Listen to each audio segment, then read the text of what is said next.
राशिद भाई, जो हमारी परफॉर्मेंस है, ऐसा लग रहा था कि वो पूरा रीड करके आए थे हमारे बैट्समैन को कैसे आउट करना है, और बैट्समैन हमारे अगर उनसे नहीं लग रहे शॉट तो वो भूल गए थे कि सिंगल भी ले सकते हैं, स्ट्राइक नहीं रोटेट कर रहे थे। और ऐसा लग रहा था कि भारतीय बॉलर्स को भी पता है कि ये नहीं करेंगे स्ट्राइक रोटेट और इनको किस तरीके से फंसाना है। हमारे बॉलर्स को भी वो रीड करके आए थे। ऐसा लग रहा था कि शाहीन शाह अफरीदी कहाँ बॉल करेंगे और कैसे उनको डील करना है, और वो फिर भी वहीं बॉल किए जाएंगे फुल लेंथ।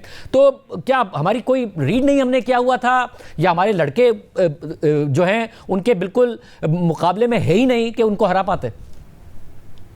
नहीं, हरा सकते हैं, लेकिन स्किल वाइज से बहुत फर्क है। Bowling, batting, fielding, strategy, planning, काफी फर्क है। वो जो खेल रहे हैं क्रिकेट बहुत हाईएस्ट लेवल पे खेल रहे हैं, बड़े टीम के खिलाफ खेल रहे हैं, बड़े इवेंट खेल रहे हैं। हम लोग की जो प्रिपरेशन लास्ट 1 ईयर से है ना, बहुत हम मतलब के बॉटम की टीम से हम खेल रहे हैं, तो हमारी तैयारी भी वैसी ही है। लेकिन उनकी जो रिप्लेसमेंट देखे ना, अगर रोहित शर्मा की जगह कौन आया है, उसी की तरह का प्लेयर वो लेके आ रहे हैं ना, अभिषेक शर्मा को लेके आ रहे हैं।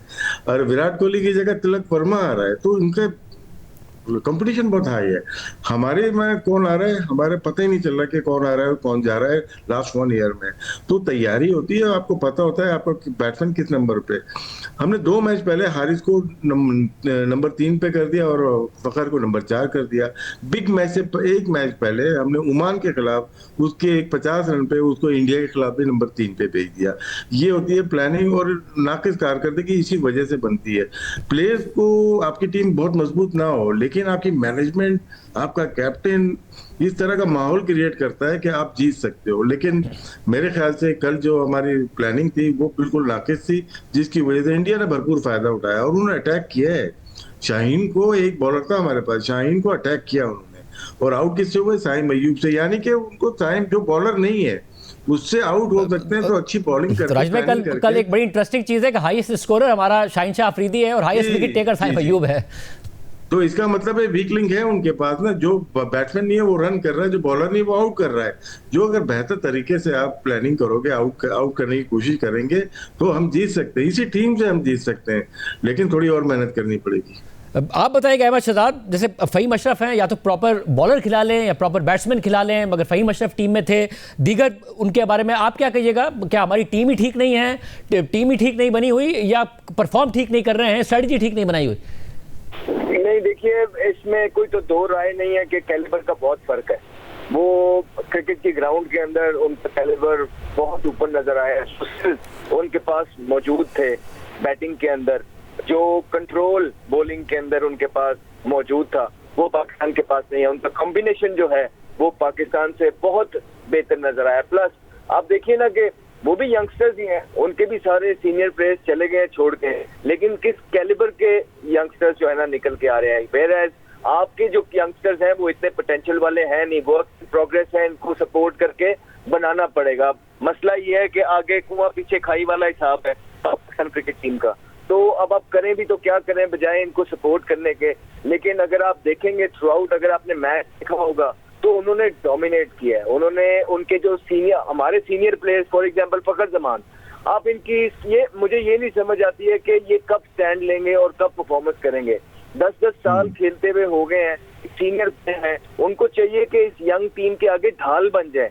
लेकिन वो भी जो है, जब भी कोई इंपॉर्टेंट मैच आता है वो इसी तरह आउट होते हैं। आप इनकी एवरेज और स्ट्राइक रेट उठा के देखें, वनडे के अंदर बिल्कुल उन्होंने परफॉर्मेंस की है, लेकिन वनडे के अलावा उनके T20 के अंदर स्टैट उठा के देखेंगे तो उनकी जो है ना आपको बिल्कुल एवरेज जो है ना स्टैट्स नजर आएंगे। 128-129 का स्ट्राइक रेट नजर आएगा और एक जो है 20 की एवरेज आपको नजर आएगी। तो जब आपके सीनियर प्लेयर कुछ 10-10 साल से एक फॉर्मेट में खेल रहे हैं, इट शोज कि आपके पास पीछे उस लेवल कैलिबर का प्लेयर पड़ा नहीं है, जो था आपने जाया किया है।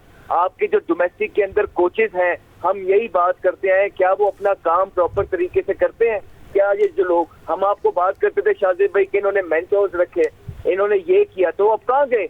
1 साल के बाद मेंटोर्स निकाल दिए। इसका यही मतलब है ना कि जब प्रेशर पड़ता है तो आप इस तरह की कोई चीज करके जो है ना क्रिकेट की बेहतरी नहीं करते। आप सिर्फ प्रेशर रिलीज करने के लिए अपने आगे लेयर्स क्रिएट कर लेते हैं। अगर उन्होंने तकदीर बदलनी थी तो वो तकदीर बदलने वाले खुद 1 साल बाद चले गए और पता नहीं उनकी सैलरी भी बंद हुई है कि नहीं हुई है।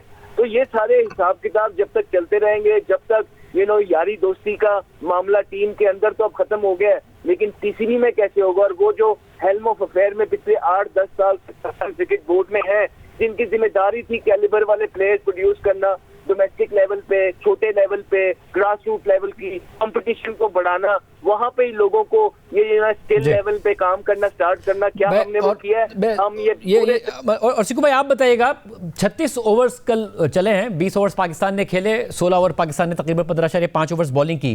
कोई एक लम्हा ऐसा नहीं था जिसमें लगे कि पाकिस्तान मुकाबला कर रहा है बैटिंग में, बॉलिंग में, फील्डिंग में। कोई एक लम्हा ऐसा नहीं था कि जिसमें लगे कि हाँ जी ये मैच किसी भी सिमत जा सकता है। शुरू से पहली बॉल से ये भारत की सिमत में ही जा रहा था।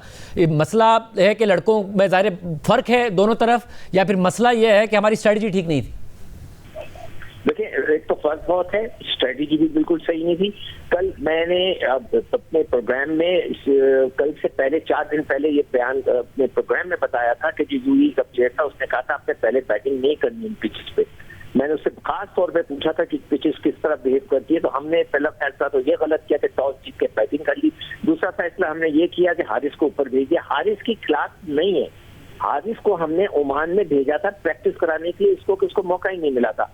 आपको गलतफहमी हो गई। मैं तो हैरान हूं कि आप उसको इतना बड़ा प्लेयर समझते हैं कि इंडिया में के खिलाफ आपने पहले ओवर में भेज दिया। दूसरे हमारे जो बैट्समैन है, मुझे ऐसा लगता है कि आपने साइम से इतनी गेंदें करा ली है कि उसका कंसंट्रेशन जो है बैटिंग से हट गया है। आप एक बैट्समैन को इतनी अगर आपने बॉलिंग करा के वो आउट करने उधर लगाए तो उससे रन नहीं हो रहे, और पहली बॉल पे कौन शॉट मारता है। देखिए, मुझे लोग कहते हैं कि आप 1980 की क्रिकेट की बात कर रहे हैं, 1980 हो या आज की क्रिकेट हो, पहला जो ओवर होता है उसके जो 6 गेंदें होती हैं वो आपको उसको पिच को रीड करना होता है। आप सिंगल्स ले लें, जब तक बहुत ही बुरी गेंद ना उसको शॉट मारें। कुछ ऐसी हरकत ही नहीं की, पहली बॉल पे आपने शॉट मार दिया, उसके बाद दूसरा आया वो भी उल्टे सीधे शॉट मार रहा है, ऐसे नहीं होता।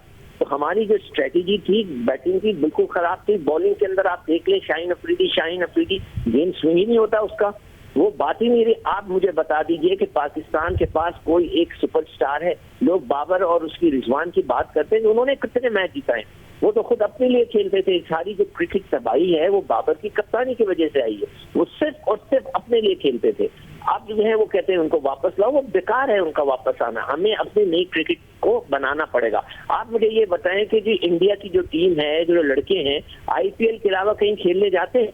हमारे लड़का चाहे खटमंडू में टूर्नामेंट हो रहा हो, लांडी में टूर्नामेंट हो रहा हो, पता नहीं किसी जगह भी मैच हो रहा हो, ये खेलने चले जाते हैं। और राज भाई ये बात जहन में डालना कि हर बैटर को क्रॉस शॉट क्यों मारना है। अगर आपसे शॉट नहीं लग रहे हैं उस वक्त, पिच मुश्किल है या बॉलिंग अच्छी हो रही है, स्ट्राइक रोटेट क्यों नहीं हो सकती है।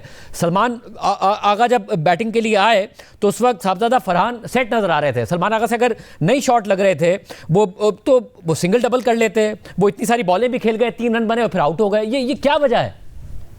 देखें, एक चीज हमारे माइंड में डाल दी गई कि मॉडर्न डे क्रिकेट खेलनी है, उसका मतलब ये समझ रहे हैं मारना है सिर्फ। देखें, गेम है ये सिचुएशन का और कंडीशन का। अगर आपकी कंडीशन ऐसी नहीं मिल रही कि जहाँ पे हिट लग सके तो आप डीप जाते हो। फरहान को जितना क्रिटिसाइज कर रहे हो वो गया डीप है, क्योंकि वो 10 साल से फर्स्ट क्लास खेल रहा है। उसको पिच का पता था कि मैं आखिर में जो बॉल मिलेगी 3 ओवर फास्ट बॉल करेंगे मैं मारूंगा, वो आउट हो गया। लेकिन वही चीज शाहीन अफरीदी ने की। अगर वो भी खेल रहा होता तो हम 140 45-50 तक भी जा सकते थे। लेकिन माइंड में बच्चों के या प्लेयर्स के ये डाल दिया गया है कि सिर्फ पावर हिटिंग मारना है। जब आपके माइंड में पहले बॉल से मारना ही है तो आप मिड विकेट ही मारेंगे। कन्वेंशनल क्रिकेट 2-3 ओवर खेलनी है, और स्पेशली दुबई शारजा में आपको नॉर्मल क्रिकेट खेल के 150 रन बनाने। हम मार के भी 45 रन बना के 3 आउट हो रहे हैं, हम नॉर्मल क्रिकेट खेल के भी 40 रन बना रहे हैं और 1 आउट हो रहा है। तो ये कंडीशन और सिचुएशन का लिहाज किया जाए, हर जगह नहीं लगती वैसे हिट। वही चीज देखें, इंग्लैंड में साउथ अफ्रीका का मैच हुआ, 300 रन कर दिए। कंडीशन उनको सूट करती थी, उनके प्लेयर सूट करते थे। यहाँ थोड़ी बनेंगे, यहाँ 150 आपका पार स्कोर है, आप बनाने पहले बॉल से 200 जा रहे हैं और हम आउट हो रहे हैं 127 पे। इसको सोचना पड़ेगा कि नॉर्मल क्रिकेट खेलें। ये वो जगह नहीं है जहाँ पे आप छक्के मारे बहुत ज्यादा, आखिर में लगते हैं, शुरू में भी लगते हैं, लेकिन अपनी पोजीशन में तो आए। अब आप बगैर देखे टांग रख के अगर हर कोई मारेगा, सबने टांग रख के मारी है, बॉल समझ में नहीं आई, कुलदीप यादव समझ में नहीं आया तो टांग रख के मार दो। तो ये बहाना होता है आउट होने का। आउट होके चले जाए कोई बात नहीं, T20 तो हो रहा है, कौन क्या कहेगा, लेकिन ये हमें मैच को कॉस्ट कर जाता है।